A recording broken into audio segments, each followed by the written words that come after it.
et bienvenue dans le Petit Journal. Une fois de plus, l'Alpe d'Huez accueille le Trophée Andros sur son circuit de glace. Cette année, 3 anciennes stars de la F1 étaient présentes pour participer à la compétition. Nous avons rencontré Olivier Panis, Jacques Villeneuve et Franck Lagorce. Et non, nous ne sommes pas dans un garage, nous sommes au Trophée Andros. Pendant 2 jours, l'Alpe d'Huez accueille toutes sortes de voitures, mais aussi et surtout des pilotes d'exception, notamment d'anciens champions de Formule 1. C'est vraiment un trophée incroyable. Le plaisir en conduite, pendant 20 ans en Formule 1, on m'a dit qu'il ne fallait pas glisser pour aller vite, et puis là on vous dit qu'il faut rentrer en marche arrière dans les virages. C'est un peu bizarre au début, mais c'est vraiment un plaisir de conduite incroyable avec une vraie compétition, des pilotes d'expérience qui font ça. Donc c'est vrai que nous on vient de la Formule 1, au début c'est un peu surprenant, mais on arrive à se battre avec eux. Plus habitués au bitume qu'à la glace, les réflexes de conduite sont revisités et adaptés à ce type de terrain. Là c'est une conduite complètement différente, c'est glisser pour aller vite. Et là, le bitume, c'est pas glisser pour aller vite, donc c'est carrément l'opposé. Donc il faut tout réapprendre à zéro, ce qui est sympa, parce qu'au moins ça remet en question les choses. Et c'est un plaisir incroyable. Si le plaisir est au rendez-vous, c'est aussi l'originalité de cette compétition qui attire chaque année les pilotes de Formule 1. Le Trophée Andros, ça reste un exercice très atypique.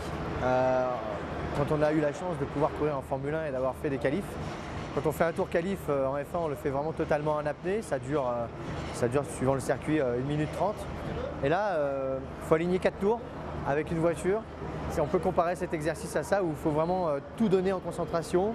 On est vraiment pratiquement en apnée aussi où il faut tout donner parce que d'un tour à l'autre, les virages évoluent. D'un tour à l'autre, la voiture aussi évolue un petit peu dans les réglages. Enfin, c'est quelque chose de totalement nouveau à chaque fois. Donc c'est une vraie remise en question, comme en Formule 1. Le Trophée Andros, un véritable challenge pour les pilotes.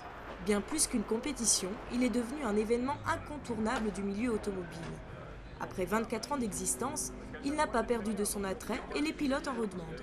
C'est une discipline déjà compliquée, où il faut s'appliquer, technique, et où il y a de la glisse, ce qu'on n'a pas l'habitude sur le circuit routier, donc c'est quand même très excitant et amusant. On peut faire quelque chose de différent tout en pilotant, tout en ayant l'esprit de compétition, et en plus dans une bonne ambiance, donc c'est vraiment agréable. Si la conduite sur glace a ses particularités, les conducteurs ont leur technique. Il ne faut pas trop en faire, on a l'impression que parce qu'on glisse on peut attaquer, mais il ne faut pas trop en faire, parce que dès qu'on en fait trop on finit dans le talus, et on perd beaucoup de temps là, il faut s'appliquer, parce que les chronos c'est 4 tours d'affilée, il ne faut pas faire d'erreur. Donc c'est quand même très tendu. Là on a quand même les roues arrière qui sont directionnelles, on a des clous et donc on utilise beaucoup l'accélérateur pour se positionner. On accélère plus ou moins pour pouvoir glisser, déraper, se repositionner dans la bonne trajectoire. On regarde par les fenêtres latérales plutôt que la fenêtre avant, donc c'est très différent. Ça prend vraiment un temps d'adaptation. Ouais, je l'ai gardé un peu plus court, j'ai quand même touché, hein. Mais c'est pas gênant. C'est pas là J'ai fait tout le virage sur là en première. L'adaptation faite, le succès n'est pas toujours au rendez-vous. Pour moi, c'était un peu compliqué aujourd'hui. 5e, c'est nul. Mais bon, l'essentiel c'est que voilà, ça se passe comme ça et puis on verra demain. J'ai pris l'expérience pour demain. Voilà. Journée décevante pour Lagorce, mais il reste encore samedi pour se rattraper. En route donc pour la finale, qui réserve bien des surprises. Parmi ces 3 pilotes que nous avons suivis, le seul rescapé de la compétition est Olivier Panis qui finit 2e. Christian Reverbel, le directeur des pistes, vous présente votre semaine à venir. Bonjour, bienvenue chez nous, bienvenue dans notre montagne, dans l'Alpe d'Huez Grand Domaine Ski. Vous l'avez vu, la neige est là, c'est magnifique, ce Noël 2012, cette année, cet hiver 2012-2013 s'annonce plus que bien puisque nous sommes gratifiés d'une épaisseur de neige importante, 1,30 m au pied des pistes, plus de 2,50 m au sommet du glacier, la quasi-totalité du domaine skiable ouvert. Certes, il est vrai qu'aujourd'hui nous avons été un peu gênés par le vent, mais rassurez-vous, demain ça ne sera plus comme mauvais souvenir et vous pourrez vous adonner aux joies de la glisse sur l'ensemble de notre massif. Vous êtes fort nombreux à nous avoir rejoints ici sur Alpe d'Huez Grand Domaine Ski. Quelques conseils pour que votre séjour se passe très bien. Quelques conseils d'abord pour vous rappeler un petit peu la sécurité. Donc pensez à vous assurer. Certains d'entre vous pensent être assurés et ne le sont pas. Certains sont surassurés, mais c'est comme ça. Nos caissières, au départ des caisses des remontées mécaniques, sont là pour vous renseigner et vous dire tout ce qu'il en est. N'oubliez pas de réclamer le plan des pistes, surtout si vous ne connaissez pas le domaine de Alpe d'Huez Grand Domaine Ski. Il y a là-dedans une série de conseils importants que je vous invite à lire et surtout à suivre.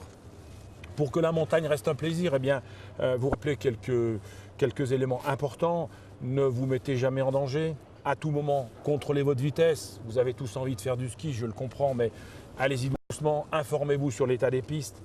Tous ceux qui sont en dessous de vous, systématiquement, où que vous soyez, ont la priorité. Donc restez maître de votre vitesse et de votre comportement et prenez de la distance lorsque vous dépassez quelqu'un.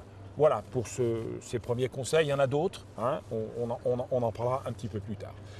Je vous souhaite un bon séjour, que vous soyez skieur alpin, que vous soyez skieur de fond, que vous soyez promeneur, que vous ayez envie de contempler la montagne ou tout simplement de marcher ou de partager les joies du panorama des Grandes Rousses. Eh bien écoutez, bon séjour, bon Noël à tous et surtout, soyez prudents. Je vous donne rendez-vous mercredi pour un prochain petit journal. Quant à moi, je vais faire un dernier tour de piste.